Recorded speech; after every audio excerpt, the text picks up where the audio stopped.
Maybe the last thing I want to do when trying to pay my mortgage is to pay about an extra $1,000 a month. Not my style.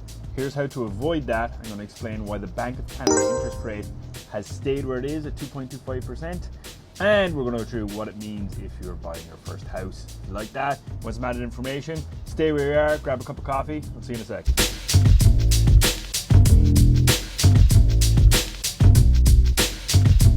The eve of the World Cup. No, the World Cup has started. It's a beautiful morning here in Toronto. Look at this gorgeous sunshine. I love it. Weather's phenomenal. It's about 30 degrees today.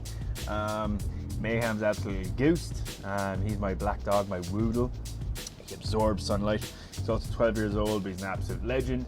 It was National Couples Day and National Best Friends Day during the week. Naturally did a post about him. Everyone seemed to love it. He's the best dog in the world. Rescued him when he was 13, 14 weeks old. He had an incident. I was very lucky to get him. At the time, I was actually just in Canada for about 6 months. The last thing I should have been thinking about was getting a dog with all that type of responsibility. But Connor, my name, in Irish is actually Crohor.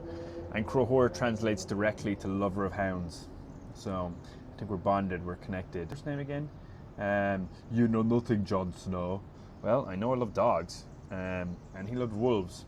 So he's my pet wolf. So I call him little baby Falcor, a little luck dragon from the Neverending Story, or Stinkatron is an also affectionate nickname. Anyway, I digress. Let's talk about more boring stuff like the Bank of Canada holding its interest rate, its overnight rate at 2.25%, which, as expected, there hasn't been a lot of fluctuations in the market. More people aren't buying more stuff. Actually, discretionary spending might be down a little bit. The Bank of Canada isn't going to be that stimulus to make something happen. It responds to external stimuli usually. Held this overnight rate for the 5th consecutive time, quite unusual. Your prime rate will stay at 4.45%. The prime rate is what we use to calculate our variable mortgage rate. So you'll probably see 4.5 minus whatever, like prime minus 1% is often a variable mortgage rate that you will see bank. But your prime minus 0.8%, prime minus 1%, prime minus 1.15%, which is what I negotiated on a condo that I own. It's an investment piece. But it initially quoted me prime minus 0.8 maybe, and maybe prime minus 1%, I believe, when I purchased it a few years ago. And I went back to them, tried to negotiate, and I managed to get it at 1.15%, prime minus 1.15, which would be very good right now, because that means my rate right now it's 4.45 is the prime right now. So my interest rate right now is 3.3% on my mortgage. So why are they holding? Well, Governor McLean flagged a two-way risk, basically. A potential cut if US tariffs hit the Canadian economy harder, or a potential hike if energy-driven inflation from the Middle East conflict becomes entrenched. This is all from money.ca and an article that TD published. Economic activity has been weak, and US trade policy's uncertainty is uncertain, and that continues to persist, and oil prices remain elevated. Strait of Hormuz, as they stand right now, is closed. And is not open for business.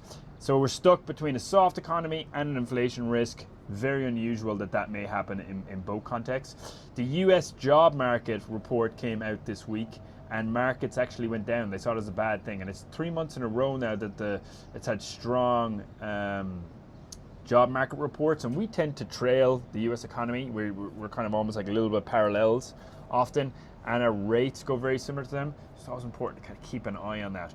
But what does that mean for you? Exactly you. So I started off by saying you don't want to pay an extra $1,000 per month for your mortgage.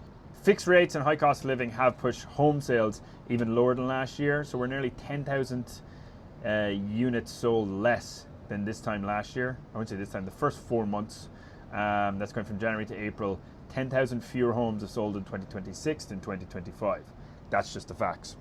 The fixed versus variable gap matters enormously at your price point that you're looking at. So typically, I've got a few families right now, couples, looking anywhere between the 1.1 range to 2 million, looking for semi-detached, some detached homes, looking anywhere between the beaches all the way up to the annex here behind me, and even up to Davisville, Midtown type of area.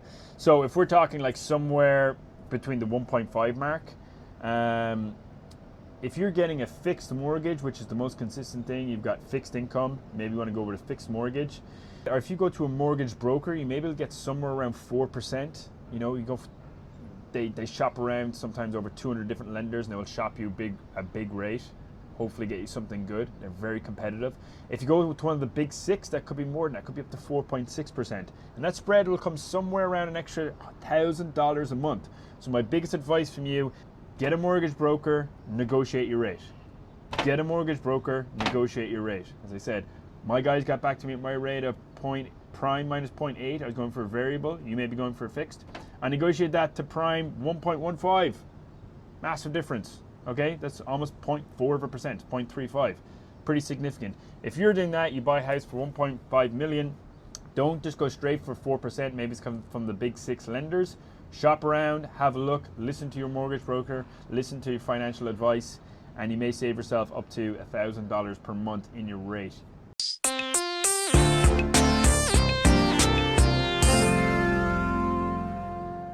So next interest rate until July 15th. I don't see anything changing from then. It's getting nice and warm here. The World Cup is on. The city is buzzing. Pride is on this month. People are going to be busy. People are going to be going out. There's probably going to be some added discretionary spend because it is summer. You might go to the islands, up to Muskoka, up to your cottage, Tobermory, all those beautiful places wrapped around Toronto. And maybe that's just where you want to stay. So I don't see a lot of things moving around there. Same people who are actively looking are still actively looking. I don't see any new people going. And that's that. So if you are looking for a real estate agent, if you are buying in Toronto, maybe you're relocating, see below. You can contact me in my link tree. I'll put the details down below. I'm also going to put the mortgage brokers that I use, maybe 2 of them, in the description below. I'll send you a link to contact them, or you can contact me. I'll put you in touch. I'll do an introduction. If you like this video, if you don't like to beat around the bush, like honest, straightforward real estate advice, please subscribe and drop me a follow. And any questions, throw them in the comments. I check them all the time. My team checks them all the time. Yeah, we'll take a look. Thank you, Sasha, for doing all this background work for me. Appreciate it. See you in the next video. Cheers.